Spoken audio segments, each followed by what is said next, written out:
Hello, my wonderful, beautiful friends. Guys, welcome back to r/ProRevenge, where people get exactly what they deserve. Get ready today because this episode is a super satisfying one. I hope you enjoy the stories in this one, and do remember to hit that subscribe button if you haven't already. During the time when I was questioning my sexuality, I was dating a girl who I thought was a lovely girl. I'll call her Jane. Now, I genuinely loved her and pictured us having a future together, as we'd been dating for 3 years, and things had started to get pretty serious, even though we were only 18 when he split us up. Anyway, the only other important people in the story is my ex-best friend James, and my absolutely incredible boyfriend Alec. Not their real names, by the way. So, James and I had been friends since we were about 10 or 11, and we got really close, to the point that we felt more like brothers than best friends. He was really supportive of my relationship with Jane, and he would constantly talk about how glad he was that she made me happy. But he also had a habit of constantly mentioning how beautiful she was, how sexy she was, and how I was such a lucky guy. Now, looking back, I should have caught the red flags. Now, I do understand the last one, but he was a bit excessive when he talked about how attractive Jane was. But I was young and naive at the time, and I didn't really think anything of it. That was until I caught him. I noticed that they were both becoming really possessive over their phones. They'd randomly disappear, claiming to feel ill or have some sort of project to be working on. And I know it sounds stupid, but I kept noticing that the condoms that I was buying was going missing. So the day I was supposed to go to Jane's house, she bailed on me, claiming to have a migraine. Now, I was partly worried for her health, so I brought her some painkillers, some food, and some bottled water, just in case she genuinely did feel ill. But I also had a feeling in the pit of my stomach that she was lying to me. Now, I don't know how to explain it, I just knew. And sure enough, when I let myself in with the spare key she'd given me, I found her in bed with my best friend James, and I was heartbroken. The two people I cared about most in the world, and who I thought cared about me, went behind my back like this. I was furious. We all had a major argument, and Jane begged me to listen to her while James yelled at me, and I eventually just stormed out. I wanted to go and tell everybody what they'd done and shame them for it, but that's where the problem arose. So remember the start where I mentioned that I was questioning my sexuality? James knew about it. Now, of course, he knew I'd never let Jane sleep with a bunch of guys, but he was fully aware that I'd figure out that I was attracted to guys and girls, and he used this against me. He knew full well how terrified I was that if my parents found out I was gay, they would disown me. And he made sure to remind me that if I didn't keep my mouth shut about him sleeping with Jane, that my parents would find out. At the time, this was absolutely terrifying, so I kept my mouth shut. I was stuck having to work with James at his father's garage, as I couldn't come up with a way to explain how mad I was at him, without letting everybody know what he did and risking getting outed to my parents. Besides, I needed the money, and there weren't a whole lot of other jobs I could apply for. Also, I should really mention that James was going out of his way to harass me at work. He started calling me a bunch of slurs whenever he got the chance. He started to push me around and just generally reminding me that he had so much power over me and he could tell my parents at any point. Now, I got really low at this point, and the only time I actually felt sort of content and happy with my life is going to gay bars to hang out. There was this one club in particular that I loved to go to. It was a drag club, and that's where I met my boyfriend Alex.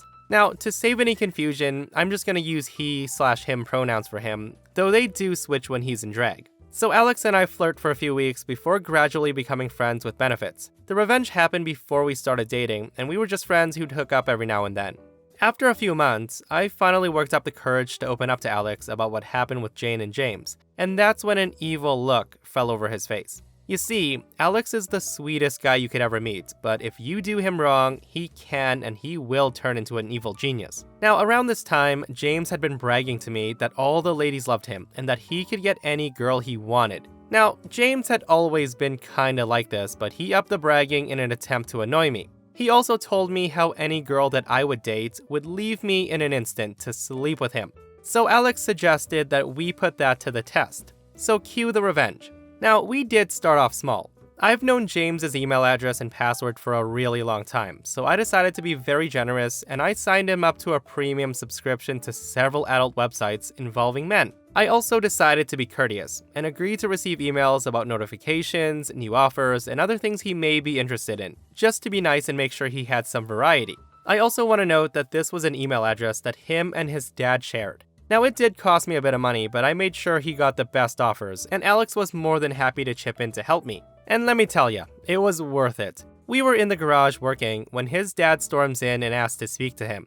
Now, his dad really didn't give a damn what sexuality his kid was, but he was mortified that his son would subscribe to this many adult websites with their shared email address. He genuinely thought for months that James was an addict to this stuff, and we may have signed him up for more than we thought. I logged into the email after the first 2 weeks of him being signed up for the subscriptions, and he had well over 100 emails about his accounts. This is when James started to get more aggressive.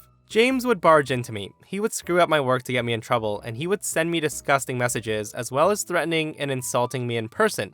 I took note of everything. I kept a notepad to log the dates and times of the incidents, and kept a detailed description of everything he did, every insult and every threat. I'd screenshot all the messages from him and recorded every insult and threat that he'd hurl at me on my phone. Alex helped me to organize all of this onto files, and then we saved it all onto a hard drive. This would be important for later. And this is when we decided to move on to the next phase of our plan, the girlfriend. And no, not Jane. Also, I should mention that he and Jane split up only a couple of weeks after I found out about the affair. They were never gonna last. You see, Alex passes extremely well when he's in drag. Being feminine already makes it a bit easier. His voice isn't all that deep, and he can sometimes be mistaken for a girl with a slightly deeper voice. He usually exaggerates his makeup and clothing, but for this phase of the plan, we decide to get him to tone down the makeup slightly, to make it appear more natural. A mutual friend of ours took him aside and gave Alex some of her clothes to wear. We then created a fake Facebook account for Alex, and we pretended that she was my new girlfriend. Alex and I posted some cute couple photos on this account, and also on my own personal Facebook account, posting all your usual lovey-dovey stuff that you see couples post on social media. And then we put the plan into action. Alex would then come pick me up from work a couple of days a week, dressed as an extremely beautiful girl, if I do say so myself. We'd chat, we'd hold hands, we'd hug and kiss, and generally just act like a couple. James obviously noticed. James took the bait, and he began chatting to Alex when he was waiting for me to finish up, and eventually wound up sending him a friend request on the bait account, which Alex was all too happy to accept. It took a few weeks, but after a while of talking about work, school, TV shows, and music, James finally started to edge his and Alex conversations into more sexual territory. This was exactly what we were looking for. Alex answered accordingly, with me by his side every step of the way. James had tried to send Alex nudes, hoping he would get some in return, but we deleted those straight away. We thought that would be going a little bit too far, even for this D-bag. So this continued on for weeks, until we had everything in place. Alex made sure to screenshot the messages, and we went ahead and changed the name of the Facebook account to Alex's name, and then we deleted the couple pictures on it. I then sent the screenshots of the conversations with Alex to James's friends. Now, they were pretty accepting, but they also took great pleasure in mocking James for it.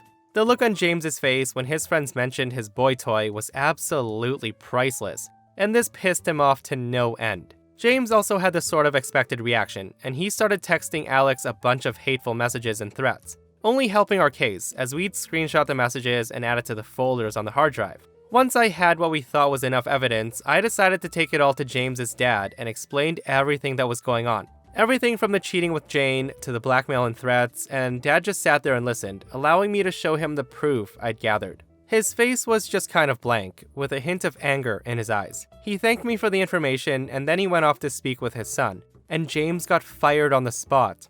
I agreed not to go to the police for this harassment, as it could end up with some pretty bad press for his dad's company, as his dad was a pretty cool guy. I knew James was all talk, so there was no real threat of danger. James's parents then flipped out on him. They refused to give him back his job and made him go out to actually put in effort to get a real job. He had gotten so used to slacking off, as his dad owned the place, and quote, he technically could not be fired, in his words. They also sold the car they'd been letting him use and told him to pay for a new one with his own money. It took him about 2 years to save up enough money to buy his own car.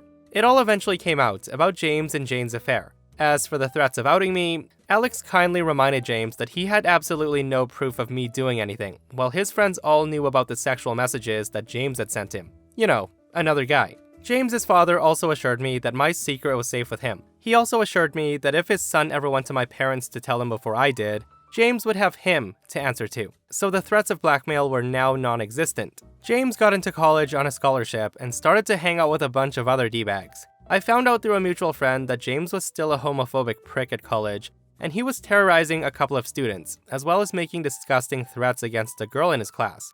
James had been lying to them and said that his dad was one of the higher-ups in the college, so they can't say a word to anybody, as they can be kicked out of college for speaking up about this. I decided to lend a helping hand. With the help of a mutual friend, I emailed a bunch of disgusting screenshots and recording of the threats to the higher-ups in the college. They were not happy with what they saw. They eventually revoked his scholarship, after a few of the students with some encouragement spoke up about the harassment and the threats. Now, I honestly have no clue why he turned out like this, as his parents are absolutely lovely, open-minded people. It's crazy. James's parents kicked him out after that, and he stayed with his friends for a few months before he managed to get an apartment. The last I heard, he was working in a fast food restaurant, working to get into another college. I genuinely hope he bettered himself and that he will do well in life, as everybody's capable of change, right? I'd also like to clarify that I didn't care that much about getting back at Jane because, yes, she did have the affair, but I was getting some revenge on James for the blackmail and threats that came after that. Jane had showed me proof that she tried to prevent James from blackmailing me and told him to just let it go. If they had both just stopped talking to me after the affair, then this whole thing wouldn't have happened. I'd have been hurt, but I wouldn't have gone out of my way to get back at him. I eventually did end up coming out to my parents, and they were surprisingly supportive, which was amazing. And Alex and I got together a year or two after these events, and we're still very much in love. What a fantastic pro-revenge all the way, guys. So reading that, I can't believe OP even considered James to be one of his best friends. And clearly, there are some people out there that don't know and don't care to follow the sacred bro code. Also, kudos to James's parents, especially the dad, who saw that his son had turned into a power-hungry control freak and quickly shut that down. My friends, let me know if OP's revenge was a satisfying one. Do you agree with it? Do you disagree with what he did? Let me know in the comments below. So this story is a long one. It takes place a few years back when I was a teen working at a generic fast food restaurant while in school. I was 16 at the time, and I'd been working at the store for about a year or so. We had this supervisor who was just horrible to work for. He would leave us while we were packed with customers, and he'd sit on his phone talking the whole shift, only to come out to bark orders and abuse us for not working hard enough. He would also eat the food we were cooking, and when customers complained, he would belittle us in front of them, blaming our attitudes. Now, everybody hated this guy. Even the other supervisors hated him. He was lazy, and to be completely honest, I think he only had the job because his uncle owned the store. He would come in to start his shift, plant himself in his office, and wouldn't come out unless it was to tell you how bad of a job you were doing, and how he isn't afraid to replace you. He knew all of us were teens, and we needed the money, so he would hold our jobs over our head. The store was in a bad area, so we were either supporting our families or trying to stay out of gangs and whatnot. Well, on this one particular night, we were very short-handed. It was me, my workmate Joe, and the supervisor. Me and Joe assumed that he would back us up and serve customers while I cooked, and Joe made all the burgers and wraps. But no, the guy comes in, plants himself in the office, and told me to cook as well as do burgers and wraps, and Joe will serve. Now at this, I did protest and said it was way too much for me to cover. He completely ignores me and acts as if he didn't hear a word I said. So I do protest a little louder, and no joke, the guy turns to me and says, "Well, if you don't like it, you can kiss this job goodbye. Do it now." At this, I bit my tongue, and I returned to my duties pissed off. Joe was pretty pissed off too. He knew that if the supervisor ran things his way, he would receive all the abuse as he was the person out front serving. Like I said, we were in a bad area. Customers often came in drunk and irritable, and there's often fights, and we do get a lot of homeless people loitering and junkies. He knew he was going to get abused by someone tonight who would possibly throw something at him. So fast forward a few hours into our shift. We're now in the middle of dinner rush.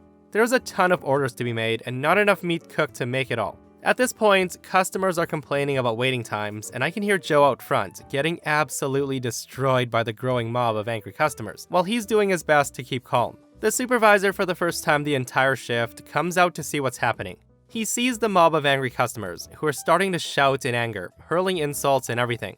He goes out to confront them, and he calls me to the front. As soon as I'm inside of the mob and supervisor, he starts to berate me, throwing 1,000 questions at me at once.